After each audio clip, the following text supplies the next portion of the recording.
আপনি কেন উপদেষ্টা হলেন না? দেখুন এই বিষয়টা নিয়ে সোশ্যাল মিডিয়াতে যেভাবে আলোচনা চলছে আমি অনেকটাই বিব্রত। বিশেষ করে অনেকে লেখালেখি করছেন, অনেকগুলো মিডিয়াতে উঠে এসেছে। বিষয়টাকে অনেকে যেভাবে চিত্রায়িত করছেন আসলে এরকম না। আমি একটু খোলাসা করি। আ আমাকে শিক্ষার্থীদের তরফ থেকে একজন ফোন দিয়ে বললেন যে, "অনেকে আপনাকে উপদেষ্টা করার ব্যাপারে মতামত দিচ্ছেন। আপনি কি বলছেন? আপনার মতামত কি?" আমি তখন পরিষ্কার জানিয়েছি, "দেখেন আমি এটার জন্য নিজেকে উপযুক্ত মনে করি না। এর চাইতে অনেক উপযুক্ত মানুষ আছেন আলহামদুলিল্লাহ।" তখন আমি কয়েকটা নাম প্রস্তাব করি। এর মধ্য থেকে তারা আ বিভিন্ন ক্রাইটেরিয়া বলেন। সেই ক্রাইটেরিয়ার আলোকে ডক্টর আফম খালেদ হোসেনের নাম বলি। তখন তারা উনার নাম্বার চান, আমি নাম্বার দেই। এবং পরবর্তীতে উনার ব্যাপারে দেশের বড়, বড় ইসলামিক দলগুলো, বড়, বড় নেতৃবৃন্দের সাথে আলাপ হয়েছে তাদের সবার পক্ষ থেকে পজিটিভ রিপ্লাই পেয়েছে। পরবর্তীতে তিনি নির্বাচিত হয়েছেন আলহামদুলিল্লাহ। তো আমাকে এখানে চূড়ান্ত করে ফেলেছেন তারা। তারপর আমি ডিনাই করে ফেলেছি। আমি এত মহানুভব আ মানুষ বা এত মহান মানুষ আসলে না। পদের বা দুনিয়ার মোহ অন্য ১০ জনের মতো আমার মধ্যেও আছে। আমাকে যেভাবে আপনারা অনেকে মহান করে দেখাচ্ছেন এটা আপনাদের মহানুভবতা বা আপনাদের সুধারণা ছাড়া কিছুই নয়। কোনো ক্ষেত্রে এটি কিন্তু বাড়াবাড়ি বা অতিরঞ্জনের পর্যায়ে চলে গেছে। আমি নিজেই আসলে কিছুটা বিব্রত। বিষয়টি আসলে জানাজানিই হতো না। কিন্তু আলেমদের একটা ফোরামে এটা নিয়ে পরামর্শ হয়েছে। সেখান থেকে আসলে কেউ সোশ্যাল মিডিয়াতে লিখেছেন, সেখানে থাকা আলেমদের কেউ। আবার এটা যখন আমার সাথে ফোন আলাপ হয় তখন সামনে কয়েকজন ভাই ছিলেন। এখান থেকেও জানাজানি হয়েছে। তো বিষয়টা এরকম না যে আমাকে একেবারে পদ দিয়ে দেওয়া হয়েছে। আমি ইচ্ছাকৃত এটাকে ডিনাই করে দিয়েছি চূড়ান্ত হওয়ার পর। ব্যাপারটা এরকম না। আমাকে বলেছে তারা, আমি অপারগতা প্রকাশ করেছি, আরেকজনের কথা বলেছি। এই। তো আমাকে যেরকম বলেছে এরকম আরো হয়তো অনেক আলেমকে তারা বলেছেন। তারাও হয়তো একই কথা বলেছেন। বিধায় এখানে আমাকে আসলে মহান বানানোটা একটু বেশি হয়ে যাচ্ছে। আল্লাহ তাআলা আমাদেরকে হেফাজত করুন। চলমান পরিবর্তনকে সবাই অবিশ্বাস্য বলছেন। এত সহজে এই পরিবর্তনের রহস্য কি বলে মনে করেন? দেখুন আল্লাহ রাব্বুল আলামিন কোরআনে কারিমে বলেছেন যে, "কুলিল্লাহুম্মা মালিকাল মুলক তুতিল মুলকা মান তাশা ওয়া তানজিউল মুলকা মিম্মান তাশা।" আল্লাহ রাব্বুল আলামিন সকল রাজত্বের মালিক। তিনি যাকে ইচ্ছা তাকে রাজত্ব দেন, যার কাছ থেকে ইচ্ছা রাজত্ব ছিনিয়ে নেন। এবং এই যে হঠাৎ কিছু একটা ঘটে যেতে পারে, যিনি অসীম ক্ষমতাধর মনে করছেন নিজেকে, মুহূর্তের ভিতরে আল্লাহ তাআলা তাকে ভিখারি বানিয়ে দিতে পারেন। আবার একজন ভিখারি সাধারণ মানুষটাকে আল্লাহ তাআলা ক্ষমতার মসনদে বসিয়ে দিতে পারেন। আল্লাহ রাব্বুল আলামিনের এই সক্ষমতা, আল্লাহ তাআলার এই মহান অসীম কুদরতের কথা কোরআনে আল্লাহ তাআলা পরিষ্কারভাবে বলেছেন। কোরআনে কিছু আয়াত আছে যেগুলো সময়ে আ এগুলোর প্রাসঙ্গিকতা এতটাই তরতাজা হয়ে ওঠে আমাদের কাছে। মনে হয় যে এই প্রসঙ্গে বোধহয় আয়াত নাজিল হয়েছে। দেখুন আল্লাহ বলেছেন, "কুলিল্লাহুম্মা মালিকাল মুলক।" হে রাসূল আপনি বলে দিন বা হে রাসূল আপনি বলুন যে, হে আল্লাহ, আপনি মালিকাল মুলক, আপনি সকল রাজত্বের মালিক, সকল ক্ষমতার মালিক আপনি। তুতিল মুলকা মান তাশা, আপনি যাকে ইচ্ছা তাকে রাজত্ব দেন। ওয়া তানজিউল মুলকা মিম্মান তাশা, যাকে ইচ্ছা তার কাছ থেকে রাজত্ব ছিনিয়ে নেন। দেখুন এত দ্রুত পরিবর্তন হয়ে যাবে এটা কেউই কল্পনা করেনি। কোনো পক্ষ কল্পনা, দেশের কোনো মানুষ কল্পনা করেনি।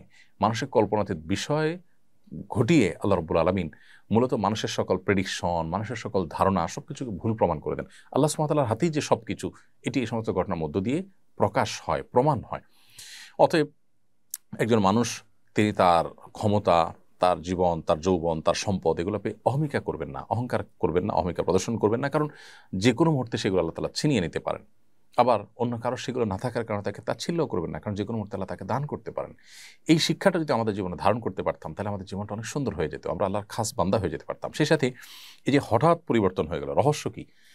রহস্য মূলত এটাই যে আল্লাহ যখন ইচ্ছা তখন পরিবর্তন করেন।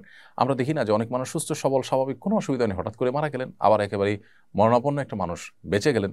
তো এখানে আসলে কোনো বৈজ্ঞানিক ব্যাখ্যা কাজ করে না। মূলত আল্লাহ রাব্বুল আলামিন যে সবকিছুর ক্ষমতা তার হাতে, তিনি যে সবকিছু নিয়ন্ত্রণ করেন এটার প্রমাণ হলো এই সমস্ত ঘটনাবলী। পাশাপাশি জুলুমের পরিণাম অত্যন্ত ভয়াবহ। আল্লাহ তাআলা বলেছেন কোরআনে কারীমের মধ্যে যে লা তাহসাবান্নাল্লাহা গাফিলান আম্মা ইয়ামালু যালিমুন, যারা জালিম তাদের ব্যাপারে আল্লাহ তাআলা গাফিল উদাসীন হয়ে আছে এমনটি তোমরা মনে করো না।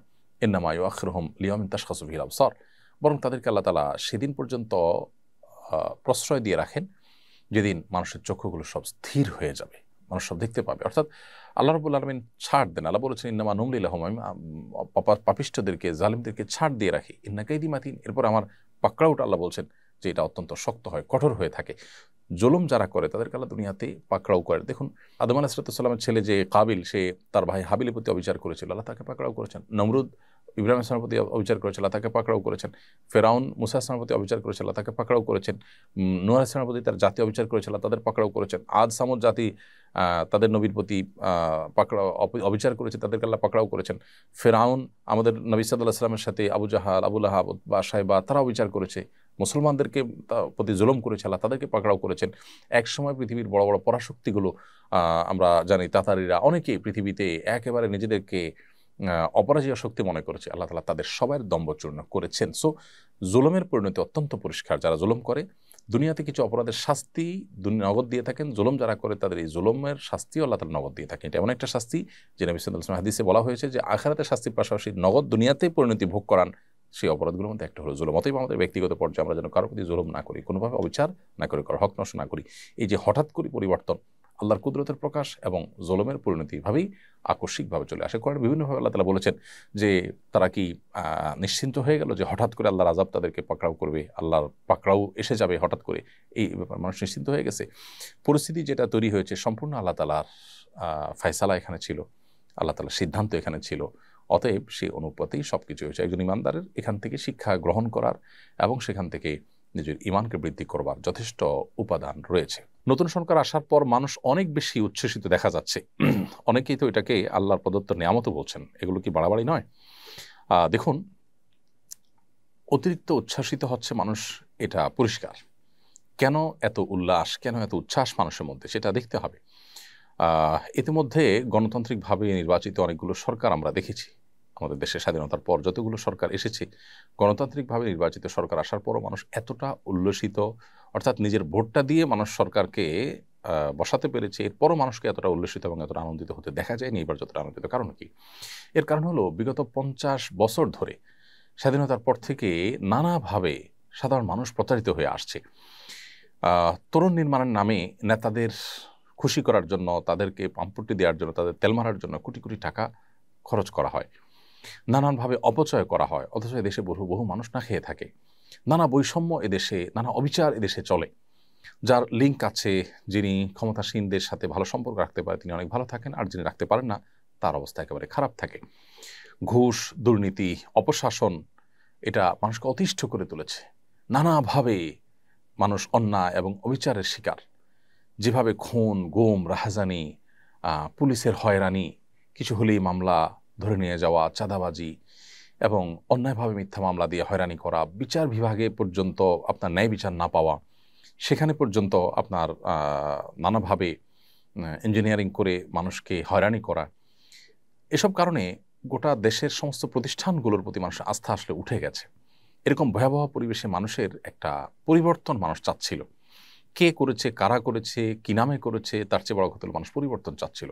তরুণরা সেই চেষ্টা করেছে এবং তরুণদের একটা ন্যায্য দাবি ছিল এবং তাদের প্রতি মানুষের একটা আস্থা তৈরি হয়েছে যে তাদের কমিটমেন্ট ছিল, তারা খুবই কনফিডেন্ট ছিল, সেটা দেখে মানুষ আস্থা তৈরি হয়েছে। সবচেয়ে বড় কথা হলো যে মানুষ যখন দেয়ালে পিঠ থেকে যায় তখন আসলে খড়কুটা ধরে মানুষ বাঁচতে চায়, সেখানে তরুণরা তো যথেষ্ট আস্থার জায়গা তৈরি করতে পেরেছে।